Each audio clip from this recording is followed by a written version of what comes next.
6 महीना से सुबह से 8 बजे से रात में 10 बजे तक रोज भोकता नहीं। आप पढ़े लिखे व्यक्ति हैं कि दल ये है नहीं और हमको दल बनाना नहीं है। समस्या आपकी है तो दल भी आप ही को बनाना पड़ेगा। हमारी भूमिका कुम्हार की है। घड़ा जो है वो तो मिट्टी और चाक से बनता है। कुम्हार कितना भी हुनरमंद होगा तो घड़ा बन सकता है बिना मिट्टी या चाक के। आप वो मिट्टी और चाक है। हमारा काम है आपको थोड़ा सा मदद करना, आपको सहायता देना ताकि आप बढ़िया बन जाइए। हम इसके नेता नहीं हैं, हम इसके सूत्रधार हैं। आपकी जो लोग भी इस व्यवस्था से, इस सोच से अब जुड़ रहे हैं, उनके आशाओं के, उनकी अपेक्षाओं के गारंटर है कि आपके साथ धोखा न हो। इस व्यवस्था को ईमानदारी से बनाया जाए जिसमें बिहार के सारे लोग मिल के दल बनाएं और उसको मिलकर लोकतांत्रिक तरीके से चलाएं। अगर इसमें चाहे तो आप साथ देंगे ना? भैया तुम अपना साथ देने के लिए तैयार हो पहले? इतने देर से क्या कह रहे हैं? हम 100%। हाँ तो है तो लगिए, जुड़िए। हम आपके साथ मतलब काम करना चाहते हैं। अरे भैया जुड़िए, आप कौन रोक रहा है? आप तो सुबह शाम तक वही 1000 आदमी से मिलते हैं, उससे यही कहते हैं कि जुड़िए, खड़े होइए। ये पर्चा फाड़ के में ज्वाइन करे वाला सिस्टम नहीं थे। इस सोच से जुड़ने की बात है। आप जहां रहते हैं वहां खड़े होइए, अपने घर से, अपने दुकान से, अपने खेत से, अपने खलिहान से, कि नहीं ये बात ठीक है। अगर बिहार को सुधारना है तो हम लोग को सबको लगना पड़ेगा। इस सोच को से जुड़ने की बात है। प्रशांत किशोर के जुड़ने से थोड़े ना होगा। ये हमारा नाम देख रहे हैं, हमारा फोटो लगा हुआ है? हमारा फोटो नहीं लगा हुआ है। गांधी जी ने आजादी पर्चा फाड़ के मेंबर बना के थोड़े ना दिलाया। गांधी जी आपसे वोट मांगने थोड़े ना आए थे। गांधी जी ने समाज को जगाया और गांधी जी आगे आगे चले, पीछे से पूरा समाज चला, तब ना आजादी मिला। तो अगर बिहार को गरीबी से, भ्रष्टाचार, बेरोजगारी से आजादी दिलाना चाहते हैं तो सबको लगना पड़ेगा। ये प्रशांत किशोर का दल नहीं है कि हम उसमें आप लगिएगा नहीं लगिएगा। अगर आप इससे जुड़ रहे हैं तो बताइए कि हम लोग मिलकर दल बना रहे हैं। वो आपका भी उतना ही दल है जितना मेरा है।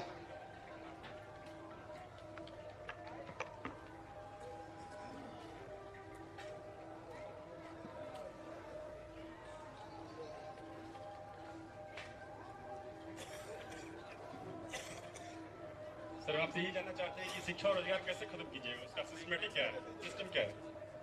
जैसे शिक्षा और रोजगार आप खत्म करना चाहते हैं, इसका खत्म नहीं करना चाहते, बेहतर करना चाहते हैं। कैसे कीजिएगा ये जानना चाहते हैं। ठीक बात है, कैसे करना चाहते हैं?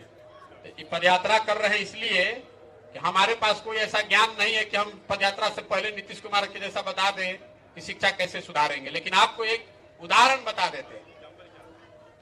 बिहार में शिक्षा पर खर्च होता है 40,000 करोड़ रुपया। अभी एक यहाँ शिक्षिका खड़ी होकर इन्होंने नेतरहाट का जिक्र किया। नेतरहाट भी बिहार सरकार का स्कूल है, अब तो झारखंड में चला गया। और उससे पढ़े लिखे हुए लोग जो नेतरहाट से बच्चे पढ़कर निकले, वो देश में शायद सबसे प्रभावशाली पदों पर है आज भी। उसको बिहार सरकार से चलाया जाता था। तो अगर आपको पूरे बिहार में हर प्रखंड में एक नेतरहाट बनाना है तो उसका पूरा खर्चा आएगा करीब करीब साल का 15,000 करोड़ रुपया। तो बिहार, हम लोग की सोच ये है कि ये जो समता मूलक शिक्षा व्यवस्था है, जहां स्कूल को हर गांव में पहुंचाया जा रहा है, इसको हटाया जाए। स्कूल को गांव तक पहुंचाने के बजाय बच्चों को स्कूल तक पहुंचाया जाए। और उसकी सोच के पीछे जो गन्ना है, दुनिया भर के जो विशेषज्ञ हमारे साथ काम कर रहे हैं कि अगर बिहार में 15,000 करोड़ रुपया, मतलब 1/3 शिक्षा का बजट नेतरहाट जैसे विद्यालय बनाने में खर्च किया जाए तो हर प्रखंड में हर साल एक नेतरहाट जैसा विद्यालय बनाया जा सकता है। तो अगले 5 वर्ष में हर प्रखंड में 5 गो नेतरहाट बन सकता है। ये इसलिए जरूरी है कि अगर आप विद्यालय बना भी दीजिए किसी गांव में तो वहां टीचर रहेगा ही नहीं, उसका भी बाल बच्चा है, उसका भी परिवार है। लेकिन नेतरहाट सुदूर के जगह में भी वहां शिक्षक रहते थे, क्योंकि शिक्षकों के परिवार की भी चिंता की गई थी कि वो रहेंगे कैसे। अगर आप बिहार के हर प्रखंड में 5 अच्छे विद्यालय बना दें, और जो जियो सैटेलाइट से मैपिंग की जा रही है, हम लोग देख रहे हैं कि जो प्रखंड की परिधि है वो 15 किलोमीटर से ज्यादा नहीं है। और बस की सुविधा अगर आप दे दें तो 30 मिनट के अंदर हर बच्चे को अच्छे स्कूल में बस से पहुंचाया जा सकता है। जैसे आप शहर में रहते हैं तो स्कूल आप अपने बच्चे को भेजते हैं स्कूल बस से, वो आधा घंटा में वहां पहुंचता है, स्कूल किया, फिर आधा घंटा में घर आ गया। ये व्यवस्था बिहार में भी बनाई जा सकती है। 5 वर्ष में अगर हर साल अगर एक विद्यालय भी हम लोग बनाएं प्रखंड में, तो अगले 5 वर्ष में हर गांव को 30 मिनट, हर गांव के बच्चे को 30 मिनट में एक नेतरहाट जैसे विद्यालय में पहुंचाया जा सकता है। ये सोच है। अब एक दिन में तो होगा नहीं, मान लीजिए आप ये सोचिए कि एक दिन में काहे नहीं होगा। ये बात सिर्फ पैसे की नहीं है, अगर आप पैसा ला भी कहीं से ले भी आइए तो भी इतने अच्छे शिक्षक कहां से आएंगे। शिक्षक तैयार करने में तो आपको 3 बरस 4 बरस 5 बरस लगेगा, तो इसको धीरे धीरे ही किया जा सकता है। दूसरी बात जैसे कॉलेज की है, मैंने आप खाली उदाहरण दे रहा है, इसका मतलब ये मत कहिए कि ऐसे ही शिक्षा सुधारने वाले हैं। शिक्षा सुधारने का पूरा ब्लूप्रिंट जारी करेंगे 20 पॉइंट का, लेकिन उसका एक पॉइंट ये बता रहे हैं कि बिहार स्कूलों को गांव तक पहुंचाने के बजाय गांव के बच्चों को स्कूल में पहुंचाने की व्यवस्था की जाएगी ताकि अच्छी पढ़ाई हो सके। जैसे कॉलेज है तो कॉलेज में आप देख रहे हैं कि बच्चा अटेंडेंस ही नहीं है, तो अगर सारे कॉलेज के क्लासरूम को आप बायोमेट्रिक से जोड़ दीजिएगा टेक्नोलॉजी के इस्तेमाल से, तो लड़कों को उसमें जाना ही पड़ेगा। और जब लड़के जाएंगे तो प्रोफेसर साहब जाएंगे कहाँ, 2 दिन 4 दिन लड़का हल्ला करेगा, क्लास में बैठा रहेगा, तो प्रोफेसर लेक्चरर को भी आना पड़ेगा। तो सरकार ने जो व्यवस्था अभी बनाई है, सोची है कि शिक्षकों को बायोमेट्रिक दिया जाए, लेकिन वो बेकार की व्यवस्था है। शिक्षक जाएगा बायोमेट्रिक से अपना एंट्री कर दिया, फिर क्लासरूम से बाहर निकल के पैर ऊपर उठाकर सोएगा। तो जरूरत इस बात की है कि बच्चों को पहले क्लासरूम में बैठाया जाए। अगर बच्चे क्लासरूम में 40 को लड़का बैठ जाएगा किसी कॉलेज के किसी क्लासरूम में, तो लेक्चरर महोदय को आज नहीं तो कल आना ही पड़ेगा, नहीं तो मार लाठी डंडा चलने लगेगा। तो इस तरह की व्यवस्था बनाई जा सकती है। आपने कहा रोजगार की बात, उसको समझिए। बिहार में रोजगार है क्यों नहीं? मैंने आपको कहा बिहार में पूंजी नहीं है। बिहार में जब भी बात होती है कि उद्योग धंधा नहीं है, तो नेता लोग यहाँ क्या कहता है, या सामान्य आदमी भी समझता है कि उद्योग धंधा इसलिए नहीं है कि यहाँ लॉ एंड ऑर्डर खराब है। कुछ लोग कहता है कि झारखंड भैया अलग हो गए तो खनिज संपदा जैसे चल गई। और कुछ लोग ये कहता है, आजकल नीतीश कुमार कह रहे हैं कि यहाँ समंदर नहीं है। तो देखिए, समंदर का उद्योग धंधों से कोई लेना देना भी नहीं है। तेलंगाना में कौन समंदर है, पंजाब हरियाणा मध्य प्रदेश में कौन समंदर है? एक को समंदर वहां नहीं है, वहां पर भी उद्योग धंधा लग रहा है। जहां तक खनिज संपदा की बात है, तो दुनिया में अफ्रीका में कम से कम 20 ऐसे देश हैं जिनके पास सबसे ज्यादा खनिज संपदा है, लेकिन वो दुनिया के सबसे गरीब देश हैं। और बहुत ज्यादा यूरोप में बहुत ऐसे कंट्री है जिनके पास एक छदाम भी खनिज नहीं है, लेकिन वो दुनिया के सबसे अमीर देश हैं। तो उसका भी कहीं प्रमाण नहीं है कि खनिज होगा तभी आपका विकास होगा। मुख्य बात यह है कि आपके पास पूंजी नहीं है। तो मैंने आपको शुरू में बताया कि आपके पास पूंजी क्यों नहीं है। आपके पास आमदनी है नहीं। दूसरा, पूंजी आता कहां से है? पूंजी आता है बैंकों से। समाज में जो पैसा आप और हम कमाते हैं, जो समाज में लोग पैसा कमाते हैं, इसका एक हिस्सा बचत की राशि लोग जमा करते हैं बैंक में। उससे कैपिटल का फॉर्मेशन, पूंजी का फॉर्मेशन होता है। अंग्रेजी में उसको कहते हैं ग्रॉस कैपिटल फॉर्मेशन। कितना पूंजी बना नया, 100 रुपया हम लोग मिलकर कमाए, 80 रुपया खा गए, 20 रुपया बचाए, तो 20 रुपया न पूंजी होगा। इस पूंजी को बैंक में रखा जाता है और बैंक की यह जवाबदेही है कि जो पैसा आप बैंक में रखते हैं उस पैसे को वो फिर से ऋण के तौर पर आपको समाज को उपलब्ध कराए। तो पूरे देश में एक व्यवस्था है जिसका नाम है CD ratio, credit deposit ratio. Reserve bank of India इस बात को देखता है कि समाज ने, लोगों ने भारत के कितना पैसा कमाकर बचाकर बैंक में रखा और बैंकों ने कितना पैसा वापस ऋण के तौर पर आपको दिया। आपको ऋण मिलता है तो आप घर बनाते हैं, दुकान खोलते हैं, गाड़ी खरीदते हैं, स्कूल खोलते हैं, हर तरह का रोजगार कर सकते हैं आप। तो देश में सीडी रेशियो है कितना? 70%। मतलब जितना पैसा भारत के लोग बैंक में रखते हैं उसका 100 रुपया रखेगा तो 70 रुपया ऋण के तौर पर समाज को दिया जाएगा। बिहार में सीडी रेशियो है 40%। 1990 में जब लालू यादव मुख्यमंत्री बने तो आरबीआई का रिपोर्ट उठाकर देखिएगा रिजर्व बैंक का, तो सीडी रेशियो था 38%। लालू जी के शासन काल में सीडी रेशियो गिरते गिरते हो गया 23%। मतलब 100 रुपया उस साल में अगर लोगों ने बैंक में रखा तो 23 रुपया लोगों को ऋण के तौर पर मिला। अब वो बढ़ते बढ़ते हो गया है 40% फिर से। अब इसका आप असर देखिए। पिछले वित्तीय वर्ष में, पिछले साल बिहार की गरीब जनता ने 4,21,000 करोड़ रुपया अपना बचत का पैसा बैंक में जमा किया। याद रखिएगा, 4,21,000 करोड़ रुपया बिहार के लोगों ने बिहार के बैंकों में जमा किया। तो 70% के हिसाब से आपको, हमको, बिहार को कितना ऋण मिलना चाहिए था? 2,80,000 करोड़। मिला कितना? 1,61,000 करोड़, क्योंकि 40% सीडी रेशियो है। तो बाकी पैसा कहां गया? बाकी पैसा को बैंकों ने बिहार से उठाकर उन राज्यों में ऋण के तौर पर दे दिया जहां उद्योग धंधे लग रहे हैं। कर्नाटक में, तेलंगाना में, आंध्रा में, गुजरात में, महाराष्ट्र में, तमिलनाडु में, वहां पर सीडी रेशियो कितना है? 90। 95, 100, 105, मतलब अगर तमिलनाडु में 100 रुपया बैंक में जमा हो रहा है तो बैंक वाला 90 रुपया 95 रुपया वहां पर ऋण दे रहा है, तो 20 रुपया तो उसको सरकार का नियम है उसको रखना ही है, तो बाकी जो गैप है वो बिहार का पैसा वहां जा रहा है। इसका एक और आंकड़ा दे देते हैं, आप पढ़े लिखे आदमी तो आपको समझ में आएगा कि असर क्या है इसका। 1990 से लेकर पिछले साल तक रिजर्व बैंक के आंकड़े के हिसाब से बिहार में बैंकों ने 26,35,000 करोड़ रुपया 26,35,000 करोड़ रुपया बैंकों ने बिहार के लोगों का पैसा उठाकर दूसरे राज्यों में ट्रांसफर कर दिया। कोई देखने ही वाला नहीं है। और ऐसा नहीं है कि बैंक की मनमानी है कि आप जहां पैसा लीजिएगा कहीं ऋण दीजिएगा। जिसकी कमेटी है, जिसके चेयरमैन है नीतीश कुमार, मतलब मुख्यमंत्री जो रहता है वो उसका चेयरमैन होता है। वो कमेटी में नीतीश कुमार जैसे शिक्षा सुधारने के लिए टीचर को कह रहे हैं शिक्षा नहीं सुधर रही है, वैसे ही कमेटी में जाकर मुख्यमंत्री कह रहे हैं कि सीडी रेशियो सुधारिए, बैंक वाला सुनिए नहीं रहा है। तो पिछले 32 साल में बिहार का बजट नहीं है 26 लाख करोड़, और 26 लाख करोड़ रुपया बिहार के लोगों की बचत की राशि बैंकों ने भेज दिया दूसरे राज्य में। इसकी चर्चा कहीं बिहार में आप सुने हैं? कहीं कोई बात किया है? कोई मंत्री, कोई विधायक, कोई संवाददाता, कोई टीका टिप्पणी करने वाला आदमी उसको पता ही नहीं है। आपको एक और हंसने वाला एग्जाम्पल उदाहरण दे देते हैं। अभी एगो सेमीकंडक्टर का फैक्ट्री लग रहा है गुजरात में, आप लोग न्यूज में पढ़े होंगे। पहले ये फैक्ट्री लगने वाली थी महाराष्ट्र में, तो केंद्र सरकार के दबाव में ऐसा लोगों ने इल्जाम लगाया कि केंद्र सरकार के दबाव में उस फैक्ट्री को महाराष्ट्र से शिफ्ट किया जा रहा है गुजरात में। बहुत बड़ी फैक्ट्री होती है सेमीकंडक्टर की, उसको लगाने में खर्चा लगेगा 1,50,000 करोड़, $20 बिलियन। मतलब जितना में हर 300 चीनी मिल लग जाए, इतना पैसा एक के फैक्ट्री लगाने में लगेगा 1,50,000 करोड़। तो महाराष्ट्र में बड़ा हंगामा हुआ कि भाई ये फैक्ट्री लगना था महाराष्ट्र में, इसको गुजरात में काहे ले गए आप? तो हम यहाँ बिहार में कह रहे हैं कि लगाने वाला कौन आदमी है? अनिल अग्रवाल, जो बिहार के हैं। उस फैक्ट्री में काम कौन करेगा? 20% से ज्यादा इंजीनियर बिहार के होंगे। बिहार में आप चर्चा सुने हैं कि सेमीकंडक्टर का फैक्ट्रियों कभी लग सकता है? कभी लगेगा नहीं, इतना आसान नहीं है। लेकिन इसकी चर्चा भी नहीं है। क्यों नहीं है? कि आप, मैं अभी कैमरे पर कह रहा हूं इस बात को, पूरे कैबिनेट को बैठा दीजिए, पूरा मंत्री परिषद को बैठा दीजिए, नीतीश कुमार इंक्लूडेड, जिसको हम लोग पढ़ा लिखा इंजीनियर मानते हैं।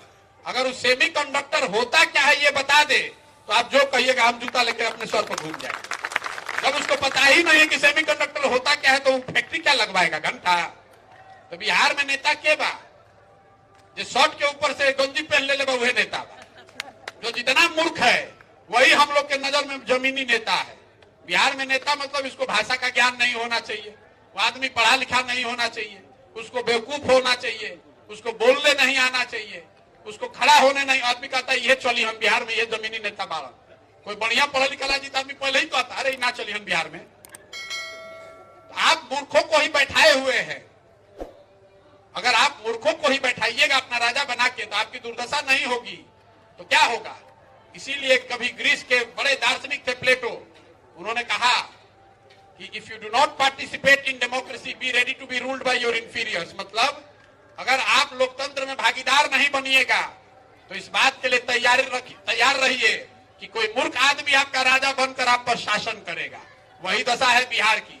जितने पढ़े लिखे समझदार लोग हैं सब पॉलिटिक्स राजनीति छोड़कर भाग गया, तो जो बच गए वो सब मूर्खे बचा हुआ है। तो रोजगार और शिक्षा कहां से आएगा?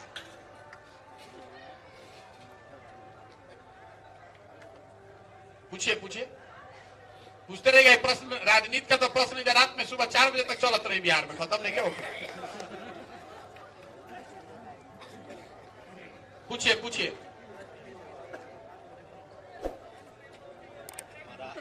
मन्नू सिंह हुआ जी, घर कसदौरा बन रहा है। 2014 से इस महाभारत रूपी जंग में आपको हम कृष्ण मानते हैं। क्या मानते हैं? कृष्ण मानते हैं। अरे बाप रे, बहुत बड़ा उपाधि है। ये 2014 में आप जब से बताए हर हर मोदी घर घर मोदी आपका नारा है, उसके बाद से नीतीश जी को प्रोजेक्ट किए, ममता दीदी आप ही को याद करती है। मेरे समझ से तो लगता है पूरे हिंदुस्तान में प्रधानमंत्री नरेंद्र मोदी जी हैं, 10 आप ही से सलाह लेते थे। अब हम आपसे जानना चाहते हैं, थोड़ा कड़वा सवा सवाल होता ना ना बिल्कुल पूछिए। है। हम आपसे यही जानना चाहते हैं कि इसके बाद आपका अर्जुन कौन होगा बिहार में? देखिए, पहली बात, अगर आपने जो सवाल पूछा करवा नहीं तो हल्का है। लोग ये सवाल पूछते हैं कि भाई आप 10 बरस इतने नेताओं के साथ काम करके अब काहे आपका आंख खुला है? तो हम भैया कोई मुख्यमंत्री के लड़के हैं नहीं, हमारे बाबूजी इतने बड़े आदमी है नहीं। हमने 10 बरस जो काम किया है, अच्छा है खराब है, चोरी नहीं किया है, किसी का डाका नहीं डाला है, अपने बुद्धि अपने हुनर अपने परिश्रम से जगह बनाई है। आज वो जगह वो पहचान बनाई है, तभी तो कुछ लोग सुनने आ रहे हैं। नहीं तो अगर हमने वो 10 बरस काम नहीं किया होता, हम यहाँ आते यही अभियान चलाते, तो आपको बता रहे हैं ज्यादातर आदमी कहता कि पगला गिलमान को देखता भी नहीं हमारी ओर। जितना आदमी अभी हमारे साथ जुड़ रहा है वो कहता है बड़ी बड़ी बात कि समाज को सुधारना है, बिहार को सुधारना है। ज्यादातर जुड़ने वाले लोग ऐसे हैं, उसको मालूम है कि प्रशांत किशोर वही है जिसको चुनाव लड़ाने आता है। तो बाहर बैठ के कहता है कि अरे बुर्बक ऐसा 50 आदमी संग घूमत आनी कैसे कुछ हो ही ना, लेकिन फिर ओकरा मन में डर भी बा कि भाई आदमी है होशियार, कुछ ना कुछ सोचिए कि आया होगा, तेनियो चल के गमछा डाल दो, ना तो पता चलो कि कल कहीं हवा बिगड़ो तो सब निकल जाए हाथ से। तो हमसे मिलने वाले जितने लोग हैं, वो अर्जुन हो कि कर्ण हो, वो सब गर्म हवा ही है। पहले बढ़िया बढ़िया सब बोलता है, इतना हमको समझ है, आ रहा है, हम उसको रोक नहीं रहे हैं, लेकिन हमको इसकी समझ है। कोई 5 किलोमीटर पैदल चलने को नहीं तैयार है। अब बात करता है कि भारत समाज हिंदुस्तान सब सुधार दे, जीवन दे दे, खून के कतरा कतरा रहुआ कति दे दे। अब कि चला 15 किलोमीटर तो सांस टूटे लगी 2 किलोमीटर में। तो हमने जो काम किया है वही वजह है कि समाज कम से कम इसका नोटिस ले रहा है। नहीं तो बिहार में ये जो दुर्दशा है, किसी का हिम्मत ही नहीं पड़ेगा पहले ये करने का, और अगर कोई हिम्मत लगा के करे भी लागी तो सब आदमी कहे कि ये आदमी पूरा पगला गिल से ना हुई। हमको भी आधा आदमी पागले कह रहा है, लेकिन कहने के साथ साथ उसको डर भी है कि इस आदमी को और कुछ आए चाहे नहीं, चुनाव की समझ है तो ये तो जिता तो देगा ही किसी भी तरीके से। इसीलिए डर के मारे आदमी जो दूसरे दल में है वो भी भाग के आ रहा है। तो अर्जुन की चिंता मत कीजिए। 70% ऐसे लोग हैं जो आपके साथ जुड़ रहे हैं। मतलब 2025 का हीरो भैया बताइए यार, क्या बताएं? 2025 का नेतृत्व कौन करेगा? आपका कौन होगा महाराज? बिहार जन स्वराज जीतेगा, इतना आपको बता देते हैं। बिल्कुल जन स्वराज जीतेगा, लिख के रख लीजिए। बहुत लेके पूछो था ना, सुनी बहुत लोग जो किसी पार्टी से माने क्या होता है, खाता पैनामा नहीं किए हैं हम लोग, समाज सेवी। मैं आपको एक चीज बता रहा हूँ, आपसे बुलाई है, हम बराबर आपका प्रोग्राम देखते हैं, कहीं ना कहीं दिल को छूता है आपका प्रोग्राम, लेकिन लक्ष्य होना चाहिए आपका। जो लक्ष्य बिहार जीतना नहीं है, हम बता रहे हैं आपको, मेरा लक्ष्य बिहार जीतना नहीं है। बिहार जीतने के लिए आपने ठीक कहा, हम 2015 में हम आपको बता रहे हैं, हमने बनाया सही तरीका से। सुनिए हम बता रहे हैं 2015 का एग्रीमेंट करके अब सरकार बनाते रहिएगा तो हम लोग तो थकते जाएंगे। हम बता रहे हैं आपको 2015 में हम बिहार आए थे, 2 जून को आए और 15 नवंबर को 6 महीना में चुनाव जीत कर चले गए। ठीक है, तो जन स्वराज में अगर हमको कोई पार्टी बनाकर बिहार जीतना हो चुनाव का, उतना गुणागणित भगवान के दया से आप लोग के आशीर्वाद से हमको आता है कि उसको कैसे जीतना है। हमको चुनाव जीतने की चिंता नहीं है, चिंता ये है कि जीते ऐसे लोगों के साथ जिससे सही मायनों में बदलाव हो। मानिए कि वो भी तो बड़ा एग्रीमेंट किए होंगे, कोई एग्रीमेंट नहीं है, जुबान का एग्रीमेंट है। फिर से एक बार हो बिहार में बहार हो नीतीश कुमार। ठीक बात भैया, ये आप ही का देन है। बिल्कुल, आपसे हम मिले थे सिवान में, तो आप एक चीफ दिए, नारा यही था, यही गीत चल रहा था, तो आपके कहने के अनुसार सरकार तो बना, प्रोजेक्ट भी आप दिए, लेकिन धरातल पर उतरा नहीं, उसमें बंडर बांट। हमारे समझ से लगता है कि जो आपका जल नल का प्रोजेक्ट था 7 नीचे का, एक घर में मोटर लग गया होता, एक व्यक्ति 18 लाख 20 लाख रुपया एक वार्ड में आया, धरातल पर 20% उतरा है, वो भी चालू पोजीशन में नहीं है। तो इतना बड़ा प्रोग्राम दिखा दिए। अरे तो आप कोई सुनिए, मतलब आपको जब तक आप अपने को नहीं कहिएगा, हम लोग आपके नेतृत्व में आप में विश्वास करते हैं। फिर से कह दीजिएगा कि फिर मेरा अगला और नहीं, मैं आपको फिर हम लोग भागे। सुनिए आपको बता रहे हैं। ये बहुत आदमी घुमा फिरा के पूछो तो आपको कमान संभालना पड़ेगा। कमान हम नहीं संभाले हुए हैं, कौन चल रहा है और आपके साथ है हम लोग। वो ठीक बात है, लेकिन जो दृश्य है इस सब कुछ देखने को मिलता है। समझिए कि पहले वाली युग में श्री राम प्रभु की तरह ये जो सजा हुआ है शिविर, समझे, तो हम लोग सेना की तरह आपके पीछे लगे हुए हैं। करीब 10 साल से जानते भी हैं ना, कहीं न कहीं आप अच्छे लगते हैं। लेकिन एक बात जरूर हमको ज्ञान है कि राजनीति में जो त्याग पड़ता है उसी का पूजा हुआ है आज। गांधी के पद चिन्हों पर आप चले हैं, ठीक है, तो गांधी का भी दुलारा नेहरू जी हो गए, जबकि हिसाबन पटेल जी को प्रधानमंत्री बनना चाहिए। 15 वोटों में 12 वोट उनको मिला था, ठीक है, तो प्रोजेक्ट कर दिए एक अंग्रेज को। अंग्रेज, नेहरू का मतलब अंग्रेज। सत्ता परिवर्तन कहाँ हुआ? उसको तो बदला गया, एग्रीमेंट हुआ। आज भी आपके देश में 60% लोगों के जहन में अंग्रेजियत है। समाज सुधारने की बात करते हैं, जहाँ नंबर देखकर शिक्षा को तौला जाता हो, जहाँ धन देखकर, अवकाश देखकर आदमी का सम्मान दिया जाता हो, उस देश का कल्याण कैसे होगा? ऊपर वाले लोगों को धरातल पर उतरना पड़ेगा, जो आप कर रहे हैं, जमीन से जुड़कर।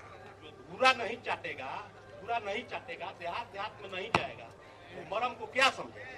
तो पैराशूट से, हेलीकॉप्टर से, हवाई जहाज का लोग लीडर जब बनते रहेंगे तो क्या कल्याण होगा? इसलिए आपका भी चुनाव होना चाहिए कि समाज से, औकात देखकर नहीं, हुनर देखकर, जैसे आप हैं वैसे लोगों को मुख्य धारा से लाकर तब आंदोलन का तैयारी है। प्रयास तो वही कर रहे हैं। जितने लोग आए हैं आपसे कहीं ना कहीं ये सब आकर्षित। प्रयास तो यही है, हमारा काम है ईमानदारी से इस प्रयास को करना। आपने जो बात, सफल होइएगा, हम तो देख रहे हैं। आज आप पूरे बिहार के राजनीति में आज अनाउंस कर दे कि हम तीसरा मोर्चा की गठन कर रहे हैं, तो हमको लगता है कि करीब लोग आपके यहाँ एडमिशन ले लेंगे। 2000 करोड़ ले लीजिए हमसे 2500 करोड़ का पैकेज ले लीजिए और हमको सीएम बना दीजिए। वैसे भी लोग आ जाए। अब रह गई कि इस व्यवस्था में भी हमको लगता है कि कम खर्च नहीं है, कहीं न कहीं से इसका भी व्यवस्था। भैया आप भी बहुत ज्यादा लोड में चलते होंगे, ये कहाँ से व्यवस्था हो रहा है? थोड़ा हमको ये बढ़िया सवाल इन्होंने पूछा है, भाई इतना पैसा कहाँ से ला रहे हैं? ठीक बात है, इसका ये ठीक सवाल है, रोज हमसे पूछा भी जाना चाहिए, क्योंकि हम लोग नेताओं से नहीं पूछते हैं या आंदोलन करने वालों से नहीं पूछते हैं कि पैसा कहां से आ रहा है। पैसा ये जो पूरा जो आंदोलन है, पूरा जो हम प्रयास कर रहे हैं, इसका पैसा उन राज्यों से, उन लोगों से ले रहे हैं मदद के तौर पर, जिनको आज पहले पिछले 10 साल में हमने जिताने में मदद किया है।